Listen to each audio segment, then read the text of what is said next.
आगे बढ़ेंगे। पंचकुला में दिल दहला देने वाली एक घटना हुई है। एक ही परिवार के 7 लोगों ने सुसाइड कर लिया, जहर खाकर जान दे दी। आर्थिक तंगी से दरअसल ये परिवार परेशान था। हालांकि अभी जांच पड़ताल की जा रही है। ये सनसनीखेज वारदात पंचकुला में एक ही परिवार के 7 लोगों ने खुदकुशी कर ली। पंचकुला सेक्टर 27 में परिवार रहता था। कार में ही जहर खाकर खुदकुशी कर ली। मकान के बाहर खड़ी कार में शव मिले हैं। आर्थिक तंगी में खुदकुशी का शक जाहिर किया जा रहा है। देहरादून के रहने वाला ये पूरा का पूरा परिवार था। मौके से हालांकि सुसाइड नोट भी बरामद हुआ है और अब इसी सुसाइड नोट के आधार पर पुलिस जांच पड़ताल कर रही है। 7 लोगों ने एक साथ सुसाइड किया है।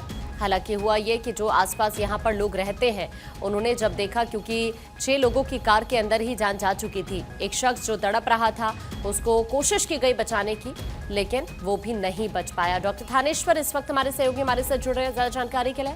थानेश्वर, वाकई अपने आप में ये घटना बहुत दुखद है। अभी क्या जानकारी कुछ मिल पाया है अपडेट वहां से? क्योंकि अभी सुसाइड नोट आपने सुबह बताया था कि बरामद किया गया है इनके पास से, कुछ खुलासा उसको लेकर अभी तक हुआ है क्या थानेश्वर?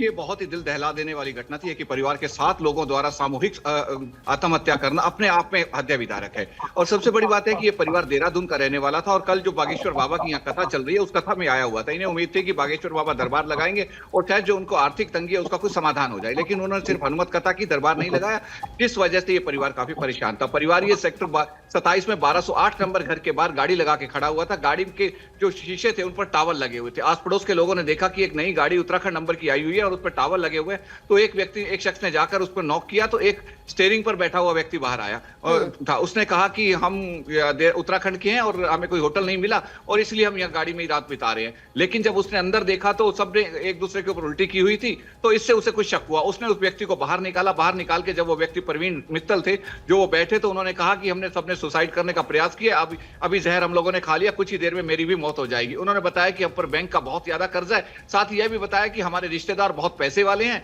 सभी रिश्तेदारों से हमने संपर्क करने की कोशिश की, लेकिन किसी भी रिश्तेदार ने हमें मदद नहीं की। जब चारों तरफ से निराश हो गया तब हमने सुसाइड किया है। अब लास्ट में जो चश्मदीद ने बताया कि उसके साथ जिसके साथ ये बातचीत हुई तो उन्होंने सुसाइड कर लिया। हालांकि जो व्यक्ति बच गया था उसको भी हॉस्पिटल ले जाया गया, लेकिन 5 से 6 मिनट बाद उसकी भी मौत हो गई। सबसे बड़ी बात है कि ऐसी क्या विपदा आ गई कि एक ही परिवार के 7 लोगों को सामूहिक सुसाइड करना पड़ गया। अब पुलिस सूत्रों से जो निकल कर आ रहा है कि सुसाइड नोट भी मिला है। सुसाइड नोट में क्या लिखा है अभी पुलिस डिस्क्लोज नहीं कर रही है। साथ ही साथ ये परिवार उत्तराखंड का रहने वाला है। उत्तराखंड में भी यहाँ पर पुलिस ने मैसेज भेज दिया, इनके नाते रिश्तेदारों को सब संदेश लगा दिया। वो क्या करते हैं, कितनी देर में आते हैं, उसके बाद ही सब खुलासा हो पाएगा। इस समय जो 7 की डेड बॉडी है वो मॉर्चरी में पड़ी हुई है। इसमें बुजुर्ग माता पिता शामिल हैं, पति पत्नी शामिल है और 3 उनके बच्चे हैं, जिनमें 2 लड़कियां और 1 लड़का शामिल है। और पूरे 7 के 7 की मौत हो चुकी है। अब जब परिवार वाले आएंगे, बाकी नाते रिश्तेदार आएंगे जो इसको मॉर्चरी से इनकी बॉडी को क्लेम करेंगे, उसके बाद ही पता लग पाएगा कि इन पर कितना कर्जा था, क्या सिचुएशन थी और सारी बातों का तभी खुलासा हो पाएगा। लेकिन पुलिस ने कहा है कि शाम तक प्रेस कॉन्फ्रेंस करके पूरी जानकारी देंगे कि प्रेस में जो सुसाइड नोट मिला है उसमें क्या कुछ लिखा है। अभी सुसाइड नोट में क्या कुछ लिखा है ये जानकारी नहीं आई है। बस इतनी जानकारी जरूर मिली है कि परिवार को आर्थिक तंगी थी, बैंक कर्जा बहुत ज्यादा था। वो भी प्रवीण मित्तल ने मरने से कुछ ही मिनट पहले जो चश्मदीद उसे मिला था उसको बताए थे। चश्मदीद ने ये बातें बताई हैं। जी डॉक्टर थानेश्वर, अधिकारियों से क्या आपकी बातचीत हुई है, या फिर अगर अधिकारियों की बातचीत हुई हो रिश्तेदारों से, उनकी तरफ से कुछ बताया गया हो परिवार की आर्थिक हालात को लेकर, या फिर अभी जो सिचुएशन का आप जिक्र कर रहे हैं कि इस सिचुएशन में आकर इस तरह के हालात बन गए कि सुसाइड करना पड़ गया पूरे परिवार को, अभी कोई जानकारी मिली है क्या पुलिस से इसके रिगार्डिंग भी? देर रात का मामला होने की वजह से पुलिस ने सुबह इनके रिश्तेदारों से कांटेक्ट करने की कोशिश की है। रिश्तेदारों को मैसेज कन्वे कर दिया, लेकिन अभी ये जानकारी नहीं मिल पा रही है कि क्या है। लेकिन जो अभी प्राइमरी देखने में आ रहा है कि ये परिवार जो है आर्थिक तंगी से गुजर रहा था, क्योंकि प्रवीण मित्तल ने मरने से पहले ये शब्द बोले हैं, हमारे पास बहुत कर्जा था। टूर एंड ट्रेवल का ये काम करते थे, क्योंकि उत्तराखंड में पिछले दिनों जिस तरीके से त्रासदी आई, एक के बाद एक बादल फटे, उससे वहां पर ट्रेवल का काम काफी कम हो गया था। इससे इन पर कर्जा काफी हो गया था।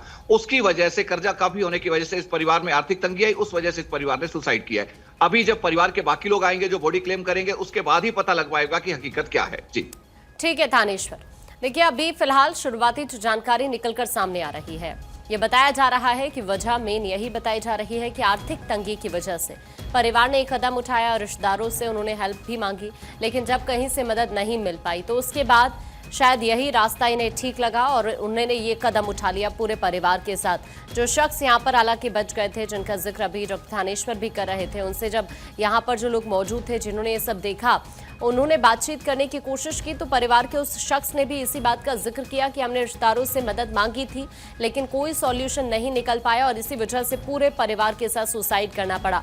हालांकि 5 से 6 मिनट बाद उस शख्स की भी जान चली जाती है। अभी परिवार के सदस्यों का इंतजार किया जा रहा है, जब वो यहां पर पहुंचेंगे तो उसके बाद ही पुलिस अपनी अगली कार्रवाई को अंजाम देगी। हालांकि एक सुसाइड नोट जरूर मिला है जिसका अभी तक खुलासा नहीं हो पा रहा है कि सुसाइड नोट में परिवार की तरफ से लिखा क्या कुछ गया है।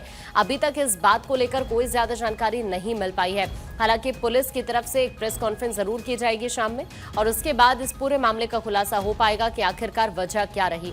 अब ये जो सनसनीखेज वारदात हुई है पंचकुला के अंदर, आपको ये बताएं, देखिए ये कुछ ग्राफिक्स इस वक्त स्क्रीन पर आप देख रहे हैं। कार में ही जहर खाकर खुदकुशी कर ली परिवार ने। मकान के बाहर कार खड़ी हुई थी जिस पर नजर जाती है और फिर उसमें शव दिखते हैं। एक शख्स वहां पर बहुत ही बुरी कंडीशन में थे और उनसे तुरंत जाकर उन्हें बचाने की हालांकि कोशिश की गई लेकिन नहीं बचा पाए। देहरादून का रहने वाला ये पूरा परिवार था और अब फिलहाल पुलिस इंतजार कर रही है रिश्तेदारों के पहुंचने का और उसके बाद ही इस मामले में अगली कार्रवाई को शुरू किया जाएगा।